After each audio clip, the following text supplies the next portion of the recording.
Hello. Saturday, May 6th, 2023. It's been a few months since I've posted a video. Some things have come up, done a lot of debating, a lot of pondering. This is really hard for me. I was a guy who worked trades, never thought he'd be where he is today. I thought I'd be working in a machine shop somewhere, some trade, some industry. But God has other plans for me. 3 jobs in a year and a half was quite the learning experience. I'm a hard-working man. I'm not a lazy man, but I've discovered the world's been changing. I don't know, I have to... you probably don't disagree with me on that, but I moved from a big city in the east coast of Canada out here to the west coast, the Rocky Mountains of Canada here, the end of 2014. Had a great paying job, working for the city, working for union, full pension, full everything. But it wasn't rewarding. Sat around, did nothing, no work. And I saw the world changing. God saw me just looking at the world and watching the suffering and the changes. The world changed for most of us, if not all of us, after 9/11, and things haven't been the same since. And just watching people's behaviors, people become secluded, isolated, pushing away from each other. They even talked about how people were just having less friends and less family. Of course, after the big Cove incident there in 2021 there, it pushed people further apart. There's more division. People have never needed each other more than now. And I've seen people become angrier, bitter, mean. It was the reason why I left the past 3 jobs that I had. People just blowing up and freaking out. The industry I worked in, you were fired for a fraction of the things I see today. You shouldn't have to put up with people's abusive, narcissistic behaviors. I'm not a wimp or a coward by any means. I can hold my own. I'm a pretty big boy. But I found that I shouldn't have to be on the defense all the time. I shouldn't have to be yelling and screaming back at people because they won't be accountable for their behaviors. And you're probably experiencing that too, not just at work, home, in public, wherever you seem to go nowadays. It doesn't take much to set people off. That's just wrong. People shouldn't be divisive. People shouldn't be aggressive. People are blowing up just words, just sounds. You can look at someone cross-eyed now and they're all... That's what bullies are. They're really not tough people. The average person behaving like this is actually not a strong person.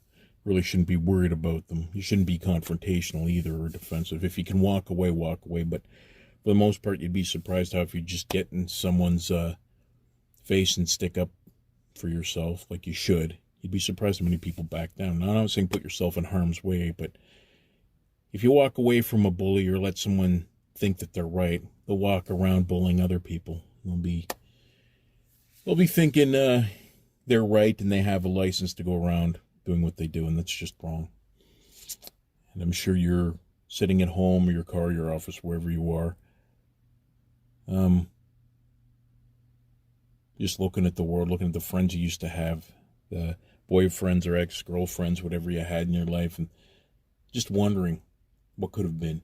How many relationships have you had that you've lost over petty things, whether it was, who you voted for, who you didn't vote for, how you felt about the vaccine issues or whatever. People will just turn and walk away for nothing, and it's not right. That whole agree to disagree thing doesn't exist anymore. Try and be a better person and not judge others because they've gone against your belief systems and that. You have to be forgiving and understanding. I'm not saying let them around and beat you over the head with it, but there just has to be some common ground where people just have to be, especially over these things, who you vote for, the little belief systems. It's not worth that kind of conflict. It's changing here in the West too, as mass immigration seems to be the norm. Western culture's dying. The Western belief system, the Western family, it's becoming smaller and smaller. And if you aren't part of a belief system, You aren't part of a family or a group or an organization that encourages fellowship and brotherhood and coming together. Not only are you going to be alone, but there's a good chance you'll suffer and even die alone. Nursing homes are packed and filled with people who aren't getting visited, who aren't even being missed, who are dying alone. There's people who actually just, they don't have their bodies claimed. It's not a huge issue, but it does happen, and it's tragic, it's sad. If you can, and try and call up an old friend or an old coach, just somebody that you had an out with. I've done it the past few years, and it's really hard. Just call someone, and you don't have to have them back in your life, but at least apologize or make amends and say, I'm sorry things couldn't work out. Even if you didn't do something wrong, just so listen, I forgive you. I've moved on. And I hope you can understand, that these things didn't have to happen. I don't think we should go into the rest of our lives or even to the grave with some bitterness or animosity towards someone. Extend some type of olive branch, and maybe something good can come out of it. Maybe that person's been thinking of you. And I remember a time where some guy blew up at work, and he was freaking out on me. He came back a couple of days later, and honestly, head hanging low, hand out, and he says, Brent, goes, I'm sorry, I had no right doing that to you. And I was so blown away by his accountability and how honest he was about his forgiveness that I just reached out and shook his hand, put a hand on his shoulder, and I said it was okay. I was so grateful to have this man just do the right thing. I remember it. It was in the summer of 2009. And it taught me the importance of being that person too.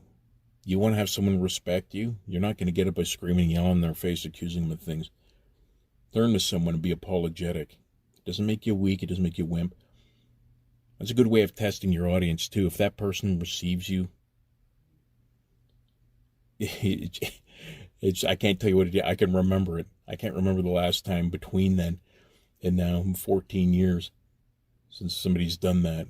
I try to apologize. I really do. Be wary of your actions. Be wary of the things you said if you've upset someone. And even if you think you're right in that, still be apologetic that things had to happen the way it was. So it's very important in these times that you guys realize that being the better person is how you stand out and it's how you win. Don't succumb to this conflict and this thing everybody seems to be doing. Just jumping up, throwing words, throwing fists, just getting confrontational. The devil's winning. Like the big powers that be say, order out of chaos. In case you haven't noticed, the news, the movies, it's been encouraging this divisive, polarizing behavior, and it's toxic, and it's evil, and it's the way of the weak and the evil. You're better than that. Take the high road. You're not listening to this because God hasn't brought you here. He's brought you here for a reason. You look out into the world, TV, your phone, the movies, whatever it is you're looking at, and you're just sick and tired of being hammered with all this conflict, unnecessary conflict. So in these times, I encourage you to reach out into your world and try to be forgiving and see what old relationships you may be able to not only fix but rehash, and make this next part of your life about bringing people in. This is a big theme I'm going to keep bringing up, is just gathering people in. Strangers, old friends, old foes.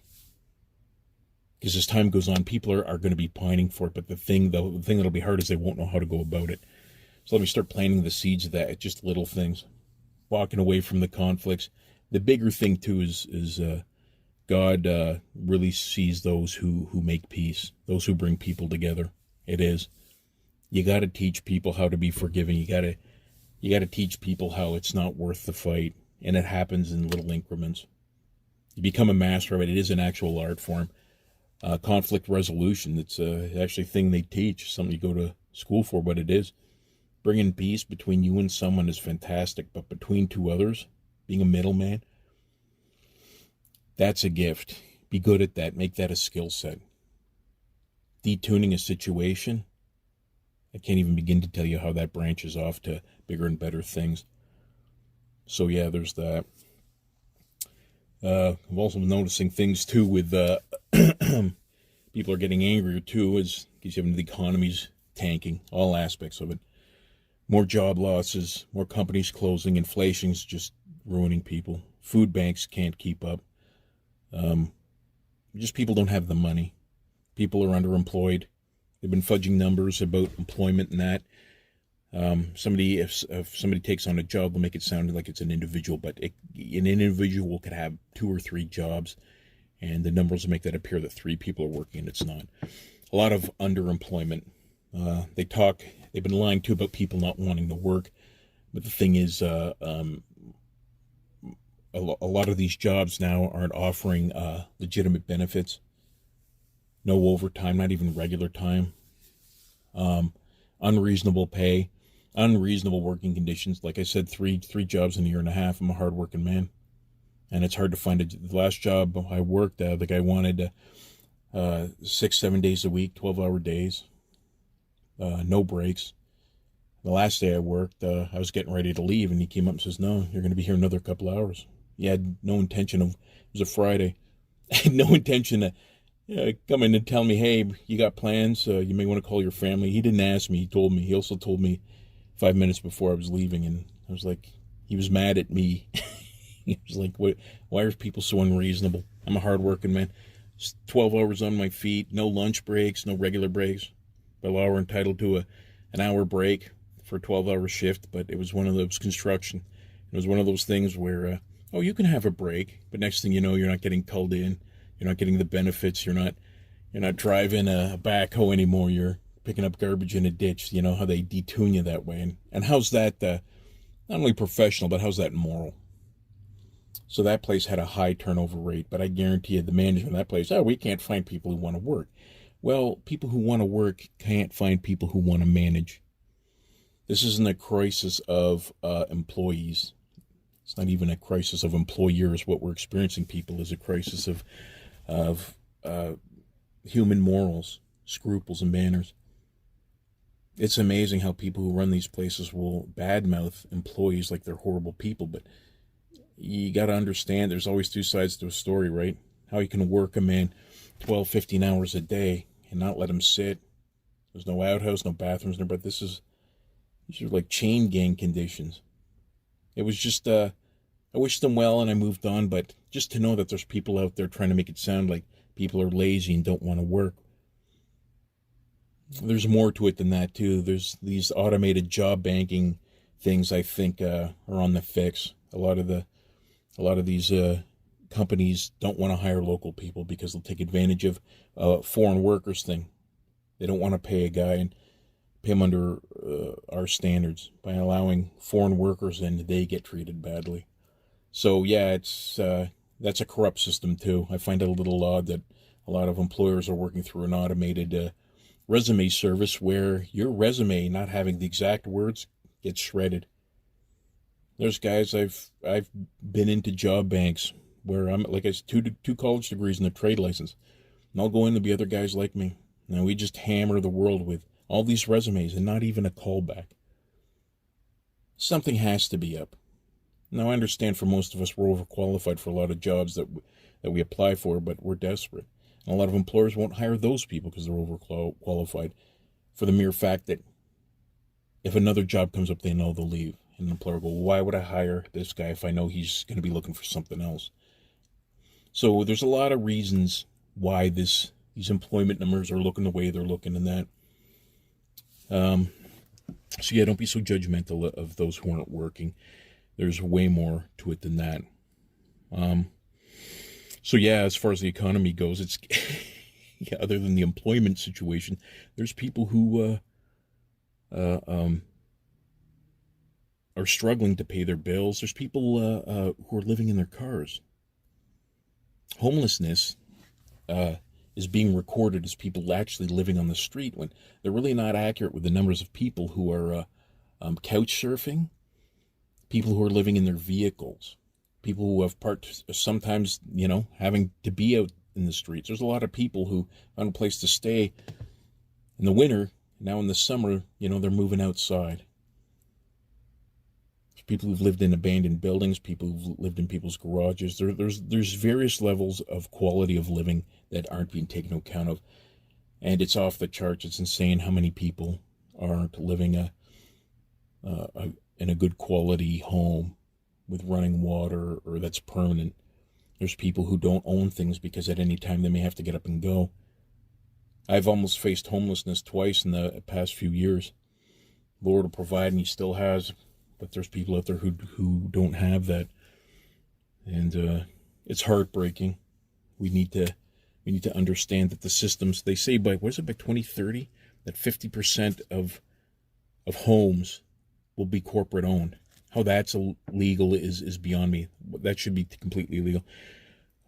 Businesses owning homes. What's the interest of any business? Profits. So rents will be ridiculous. They'll be off the charts. It just won't be reasonable. That whole you'll own nothing and be happy is as Orwellian as it is looking to be fact. So please think, downgrade if you can. Get rid of your cars. That's another issue, people. Car defaults are off the charts. Get rid of whatever you can. If you don't need it, get rid of it. Get your life skills up ready. If you can plant food, store food, do that, guys. There's something proud of that, too. I have had gardens and that, and growing your own food is insanely cool. And it's not as hard as you think. You just got to be diligent and, disciplined in maintaining it. It's really not that hard. So, yeah, pay off your debts. Most of all, pray all the time. Talk to people. Get some counseling. Have some friends. I'm going to be expanding on this. Our channel here is going to be looking into ways and getting some fellowship going where people can just have people to relate to. Maybe even Skype if people can't get out. That's a thing. People aren't wanting to leave the house. I understand that. I'd like to get out and fellowship. But if we need to do video conferencing and video channeling, I'll just sit and, chew the fat, and you guys can vent and stress and just get some encouragement. Trust me, as a guy who's near-death experiences, almost died, wanted to die, I've seen it all, and you can't be afraid anymore. Fear is not a natural spirit for you, so if you're afraid, if you're upset, if you're all these things, that's the devil coming at you. They're not you. God didn't give you the spirit of fear, and I believe it. When I got rid of it, when I understood what the spirit of fear was, and I realized it wasn't me, I was angry. Be angry at the devil. You can move closer to God, and He'll help you get rid of that. You get rid of the drugs, the prescription drugs, which is a horrible thing. We'll get you off of those. We'll get you. Trust me. All the things you're experiencing are habit-based, lifestyle-based. You just have to have a lifestyle shift. You step out of the skin that you've known into something new. I've done it. I can't believe I'm here and I'm living the life I live. I've never been more at peace with myself and the world than I am now, but I've never had more tumultuous times, a lot of turbulence over the few years. I had a mild stroke. I had, of course, the job issues and that. I had a relationship end, and I've never felt better. Everything's about your mindset. You want to be a warrior, it's got to know how to take the hits, and we're here to show you to do that. Guys, trust me, it is. This is none of that stuff you see on other channels, all hyped up, hey-ho, and fake smiles and everything. Tomorrow's a better day. I don't have cheesy phrases. I don't have that. That's, this whole Instagram thing full of the, don't look back because tomorrow's ahead up. That doesn't do anything. Those aren't things that tell you what to do now. It's legitimate encouragement. It's legitimate advice. Anything I ever suggest to you, please do yourself a favor and do it. Getting your ass off the couch and doing it is the biggest thing. Getting motivated, but once you get the thing going, once you get some, what am I saying here? Momentum, I guess, is what you do. Once you get the ball rolling, it never stops, and it's great. But I look forward to helping you guys out, reaching out, and for some reason, they won't let my comments enable, but if you please could send me an email at letthereberight1, number one, letthereberight1 at gmail.com. And I'll get back to you. Try and be positive. Don't be critical. That's the other thing here. If you've got a response to something, be kind about it. If you're a little too abusive and I'll just ignore you. If you're angry at something I've said or you need something, like I said, be nice about it. I'll get you fixed up, and I'll get you a response. I'll get you on your way. But yeah, my comments are shut off. I think it's because it's a Christian-based thing and that community guidelines. YouTube's changing. I'm looking into a BitChute channel or even my own channel on that. If you guys got any suggestions, you want to hear something, and I got to get a good video camera. You don't need to see my face. I'm a beautiful voice guy. But once this channel gets up and running, I plan on getting these out frequently. A lot shorter too, maybe some shorts It's developing, but yeah, please, if the comment section shut off, and I'd love to hear comments. I'd love to talk to people, good and bad, some constructive criticism, but most of all, I'm here to help you. You're not as in much trouble as you think you are.